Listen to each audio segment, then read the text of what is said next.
pemirsa, berjumpa lagi bersama saya Teresya Ginting, tentunya dengan program kesayangan kita Sehat Bersama Rumah Sakit Evarina. Dan kali ini saya sudah berada di Rumah Sakit Evarina Pematang Siantar pemirsa. Dan saya akan mengajak Anda untuk menemui dokter spesialis saraf dan berbincang-bincang dengan beliau mengenai masalah saraf terjepit dan bagaimana cara penanganannya.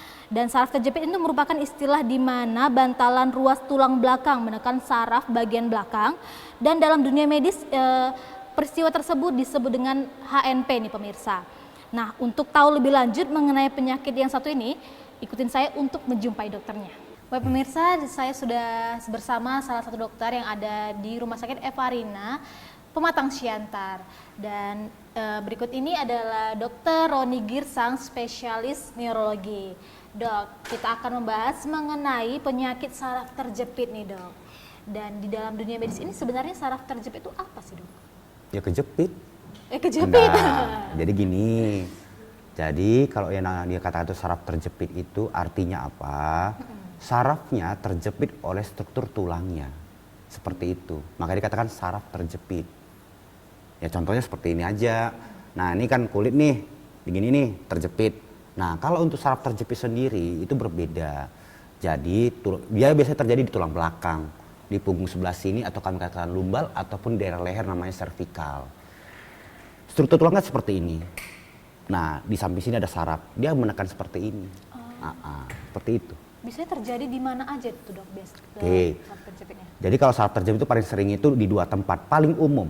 Di daerah leher sama di daerah punggung bagian bawah. Itulah tempat paling sering terjadi saraf terjepit. Ataupun kalau kami katakan HNP, hernia nukleus pulposus namanya. Seperti itu. Selain di dua lokasi tadi dok, dua tempat tadi ada nggak pernah kejadian gitu dok? Oh ada. Di daerah dada, di toraks di sini bisa. Tetap ada kemungkinan. Ya namanya gini, tulang belakang kita itu agak unik.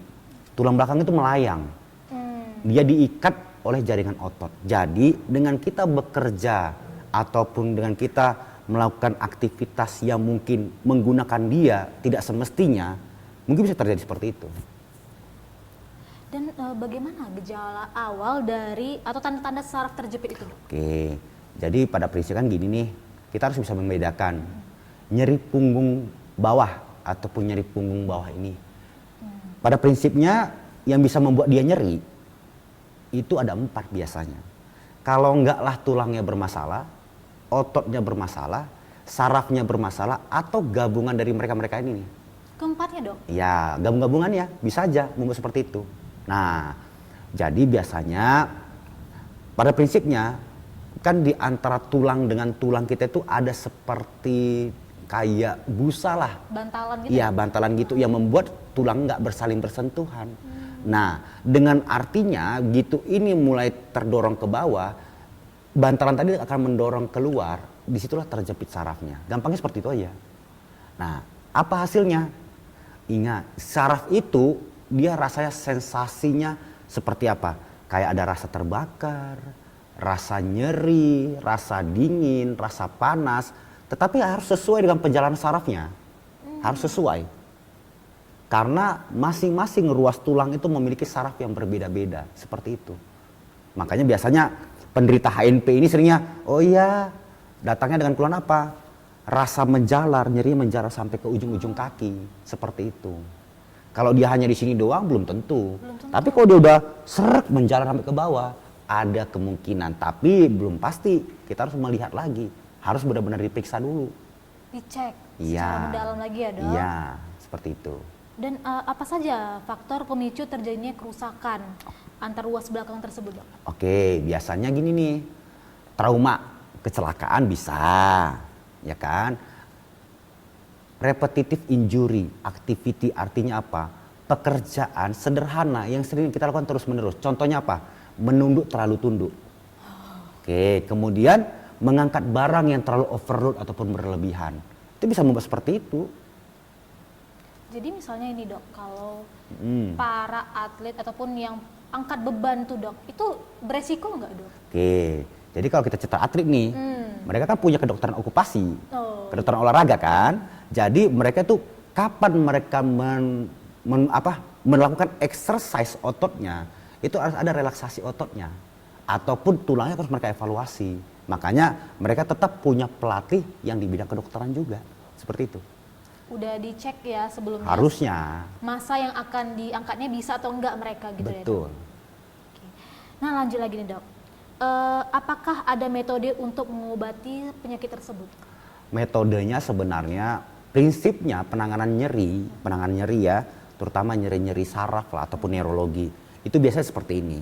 Ada 4 tahapan yang paling, ya 4 kelompok lah. Pertama, bila pada pasien datang dengan nyeri punggung bawah ataupun kita curiga itu suatu ANP, berikanlah pengobatan awalnya nih. Lakukan evaluasi selama 2 minggu. Berkurang nggak nyerinya? Bila tidak, lakukan fisioterapi dan pemeriksaan penunjang. Contohnya apa? Lakukan ronsen, pemeriksaan X-ray, atau yang lebih advance yang lagi seperti MRI tulang belakang bisa dilakukan. Bila tidak perbaikan juga, lakukanlah tindakan namanya intervensi nyeri. Itulah yang terakhir. Tetapi biasanya kita harus lihat dalam tahap mana. Kita hanya berharap dengan pemberian obat-obatan dan fisioterapi nyerinya berkurang seperti itu. Dan apakah kalau terkena saraf terjepit ini harus dilakukan operasi nih, Dok? Belum. Belum. Jadi pada prinsipnya itu tadi, saraf terjepit ini berdasarkan pemeriksaan penunjang ataupun MRI lah kita bilang, itu ada gradingnya 1 sampai 5. Biasanya semakin berat, semakin 4 dan 5, kita bisa konsultasikan ke bagian bedah saraf, khusus konsultan tulang belakang. Apakah ini available ataupun layak untuk dilakukan operasi? Seperti itu. Karena jujur saja operasi tulang belakang ini ya kita harus pikirkan fit benefitnya. Apa yang kita dapatkan atau apa yang akan kita hilangkan. Seperti itu. Fit benefit yang bagaimana tuh, Dok? Contohnya gini, kan di tulang belakang itu banyak sarafnya kan. Nah, kalau kita lakukan operasi, apakah hasilnya baik atau malah hasilnya lebih buruk? Seperti itu. Makanya banyak pertimbangannya. Dan juga kondisi pasiennya juga kan, Dok? Betul. Oke, dan apakah saraf terjepit ini lebih sering dialami oleh usia tua? Tapi jangan dijawab dulu, Dokter. Kita iklan dulu. Jadi pemirsa tetap bersama kami dan Dokter Roni di Sehat Bersama Rumah Sakit Evarina.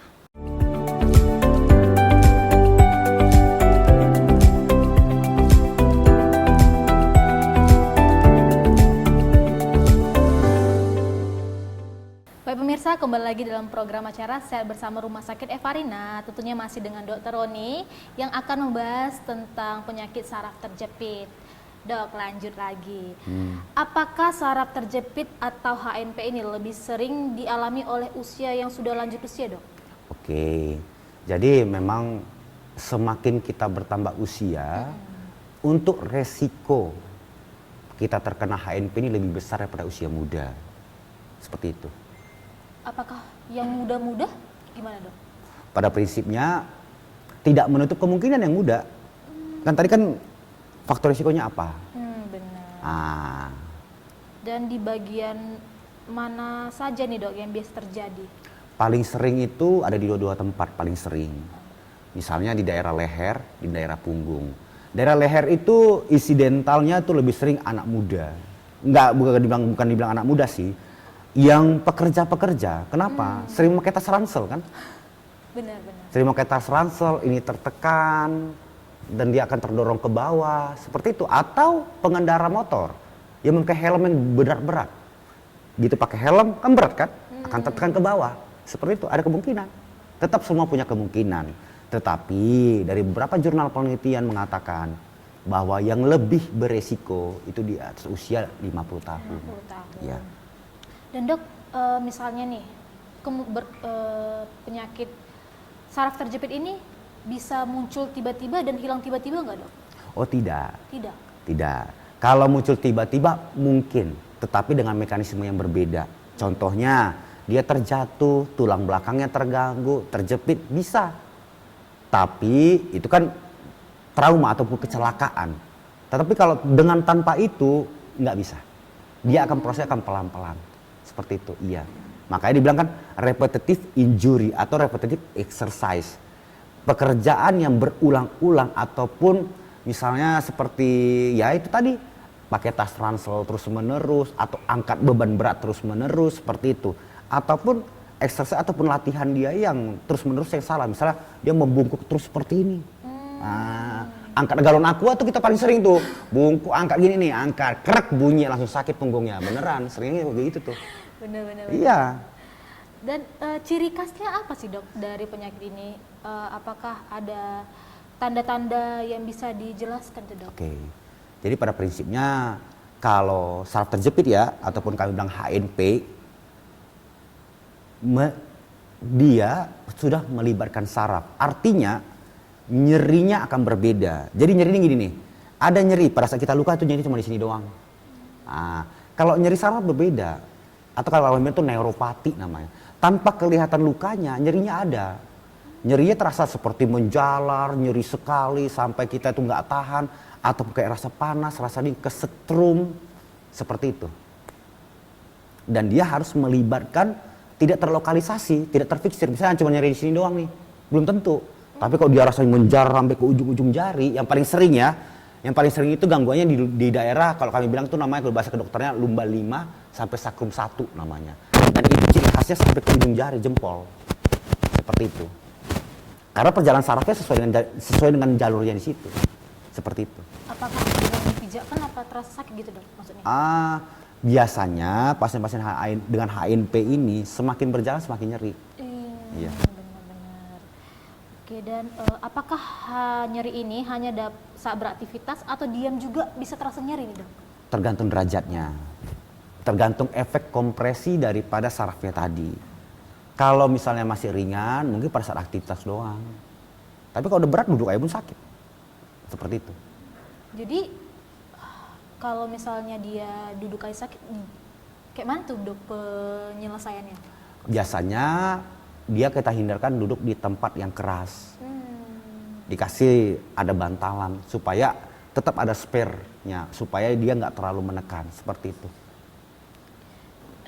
Dan dok, jika pasien HNP ini ketika bangun tidur, bagaimana posisi yang semestinya agar tidak merasakan sakit gitu dok? Sebenarnya kalau posisi tidur sih susah sih kita menjelaskannya ya. Gini nih, jadi tergantung bednya, tempat tidurnya. Jadi gini, bayangin nih tulang belakang kita kan dia kayak kotak-kotak gitu nih. Dia kan dari atas sini sampai ke bawah sini. Kan sudah dari kita cerita dari awal, semakin dia itu posisi yang nggak bagus akan semakin menyebabkan jeratan sarafnya tadi.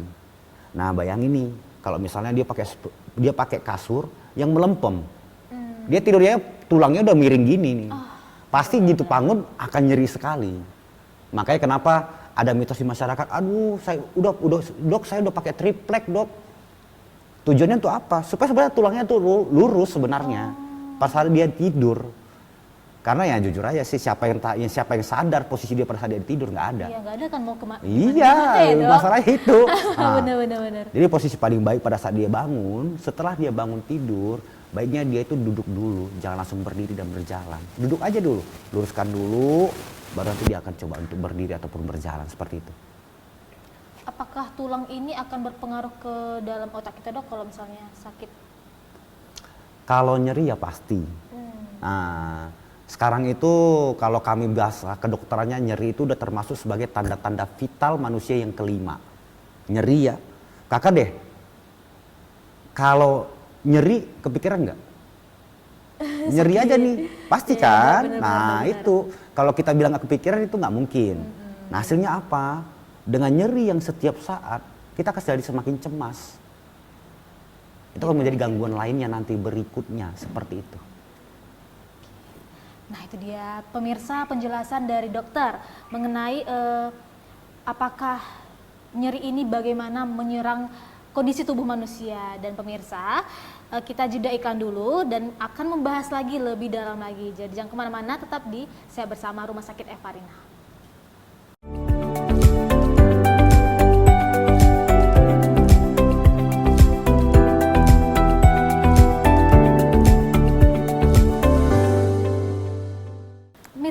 lagi dalam program acara Sehat Bersama Rumah Sakit Evarina bersama saya dan juga Dokter Roni. Nah dok, lanjut lagi. Ya. Aktivitas apa yang harus dihindari dari penderita penyakit SARS wajib ini dok? Oke, jadi memang ini pertanyaannya bagus sekali. Kenapa? Pertanyaan ini sekaligus kita mengedukasi masyarakat, posisi-posisi bagaimana yang paling aman. Nah, kalau kan sudah saya bilang di awal tadi, pasien-pasien dengan penderita HNP ataupun saraf terjepit dilarang membungkuk dengan sangat membungkuk. Kemudian misalnya nih, boleh peragain nggak? Boleh, boleh. Oke, misalnya nih, kan kita sering salah nih, angkat galon aqua tuh langsung gini doang nih. Seret, gini nih. Sebenarnya jangan, kita harusnya turunnya gini nih. Turun, ambil, angkat. Karena supaya ini tetap lurus. Lurus. Iya, seperti itu. Jangan bungkuk terlalu bungkuk. Kalau boleh pun jangan memakai benda-benda terlalu berat yang membuat tulang kita semakin berat bebannya. Contohnya, kalau dia sudah sering sakit-sakit di sini, kita anggaplah dia suatu HNP daerah leher. Jangan lagi pakai tas ransel bebannya sampai 10 kilo, makin sakit. Itu udah pasti. Seperti itu. Dan apakah olahraga yoga dok? Kita berbicara tentang yoga ya. Memicu terjadinya HNP dan apakah sudah memiliki penyakit nyeri atau pinggang boleh melakukan yoga? Oke. Yoga ini sekarang itu banyak digunakan ya dan banyak digandrungi masyarakat nih. Benar. Sebenarnya yoga itu bisa meredakan nyerinya. Tapi harus dengan trainer yang terlatih. Bukan dengan nonton YouTube intinya. Karena gini, pada saat kita pergi ke suatu tempat pelatihan yoga, kita bercerita untuk ini meredakan kita punya HNP, pasti pelatih akan tanya, sudah sejauh mana nyerinya? Kan gitu. Ada beberapa penelitian mengatakan dia dapat mengurangi nyerinya, tapi tidak menghilangkan. Mengurangi tidak menghilangkan. Ya. Berarti tidak hilang dong dok? Ya enggak. Intinya gini, kan udah terjepit, gimana mau hilangnya? Lepaslah jepitannya, baru hilang. Memang seperti itu kan? Dengan cara operatif tadi. Nah itu dia dengan cara operatif tadi. Ataupun dilakukan fisioterapi oleh ahlinya, seperti itu. Dan berdasarkan pengalaman, sangat mengurangi ya, bukan menghilangkan. Sangat mengurangi angka derajat nyerinya penderita HNP. Dengan melakukan fisioterapi yang benar ya. Dan yoga juga mengurangi, tapi tidak menghilangkan, seperti itu. Semuanya serba mengurangi ya dok, Yoi, tidak menghilangkan. Benar. Dan dok, biasanya nih orang-orang yang ada di desa ataupun jauh dari kota untuk mendatangi rumah sakit besar, mereka lebih alternatifnya itu yang diikutinya memijit, melakukan pijat. Itu dianjurkan nggak menurut dokter? Kalau dibilang menganjurkan sih kami tidak menganjurkan, tapi tidak melarang. Tidak melarang. Karena pada prinsip gini nih, saraf itu agak jauh di dalam. Kalau pijat itu cuma otot tuh, bener kan? Kalau kita pijat di gini nih, kan cuma ototnya doang dipijat. Sarafnya kena? Enggak tahu. Benar. Nah itu dia. Jadi kalau dari kami bagian neurologi tidak menganjurkan dan tidak melarang. Karena ya ini kan topiknya kan dia jauh dari kota. Mungkin untuk dia ke fisioterapi saja sulit. Untuk dia yang tadi kakak bilang tadi untuk yoga sulit. Ya dia cuma mikir ya urut saja. Dan kalau kami bilang why not? Kenapa tidak? Silahkan. Selama tidak diurut di leher. Oh. Iya. Ada bagian tertentu lah ya dok? Iya benar. Di leher. Itu kenapa dok? Kenapa? Kenapa nggak boleh di leher? Satu, di sana totali banyak sarafnya dan ada arteri pembuluh darah yang gede di sana. Takutnya bukan malah perbaikan nyeri, muncul gejala yang lain seperti itu. Gejala yang lain itu seperti apa dok? Kematian kan? Pernah dengar yang kejadian di Jakarta nggak? Yang siropraktik yang krek-krek, yang meninggal. Bener kan? Habis siropraktik krek-krek meninggal toh? Iya, bisa seperti itu. Kenapa? Gitu dilakukan siropraktik seperti itu, tulang lehernya bergeser, dia akan menekan pembuluh darah yang ada di sini dua. Hasilnya apa? Darah ke atas, ke otak kurang, minimal stroke. Ataupun bisa kematian, seperti itu. Makanya kenapa dari kami itu kalau boleh bagi pemirsa jangan mau kalau diurut di leher, apalagi sampai kerak kayak gini, jangan. Jadi kok misalnya membunyikan gini dok, bahaya nggak dok? Ya, Di leher. kan kami kan tidak mengiyakan, tidak menindakkan kan. Soalnya kalau kita bilang itu tidak boleh, kalau dia sudah kebiasaan, oh saya udah biasa kok nggak apa-apa kok ya. Gimana? Susah kan? Nah, makanya kami bilang kami tidak mengiyakan dan tidak melarang, tapi alangkah baiknya jangan pernah ganggu area leher. Berbahaya nggak tuh dok? Ya berbahaya. Bahaya. Iya. Contohnya gini nih, kita pasti dulu sering nih nonton film-film action. Tek, pingsan, bener nggak? Oh benar. Biar aja bareng, bukan di Benar. kepala tuh, Di leher. di leher. Biasanya. Selesai kan? Benar. Karena ada sistem pusat pernafasan kita di leher, seperti itu. Dan dok tadi ada dokter bilang bagian kayak kretek-kretek gitu kan dok? Itu itu boleh nggak? Ya kalau dilakukan? selama itu tidak mengganggu dia silakan saja. Kayak, Iya. Kan ada tuh bagian sekarang lagi booming Lagi ya. in ya. Terapi kretek entah apa sih namanya? Ya, pada prinsipnya kalau kami tidak melarang. Kan kalau misalnya ada komplikasinya kan ditanggung oleh pemirsa sendiri. Oh, benar. Karena gini ya, pada prinsipnya yang namanya otot silahkan diurut, intinya cuma itu. Otot. Iya, kalau mau diurut silahkan, tapi jangan ganggu area leher, cuman itu aja. Kalau mau urut kretek ya silahkan aja, nggak apa-apa kok. Kalau memang dia ahli beneran nggak apa-apa, boleh. Udah terbiasa dan terpercaya mungkin ya dok? Ya, iyalah pasti dong. Oke, nih dok, apa aja sih tips untuk menjaga HNP itu? Dok? Oke. Bisa dokter sampaikan Oke. kepada masyarakat Baik, pemirsa nih. kepada masyarakat untuk mencegah terjadinya HNP ya. Jangan melakukan gerakan-gerakan yang memang sangat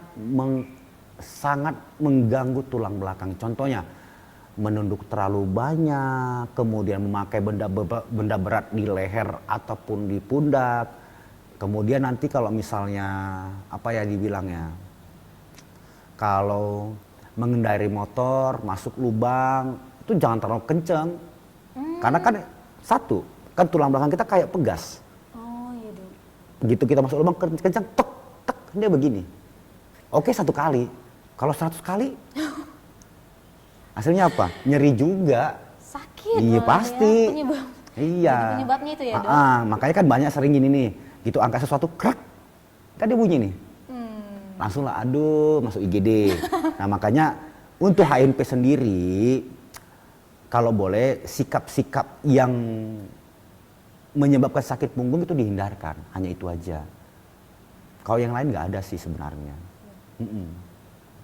Nah pemirsa itu tadi yang disampaikan oleh Dokter Roni bahwa penyakit itu bila sudah sakit langsung aja kunjungi ke dokter, bener kan dok? Betul. Dan kalau bisa untuk bagian pijet jangan hindari bagian leher.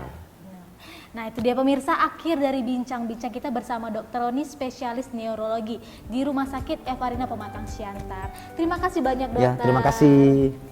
Dan pemirsa jangan lupa saksikan episode menarik lainnya di saya bersama Rumah Sakit Evarina tentunya hanya di Evarina TV. Saya Teresia Ginting, sampai jumpa.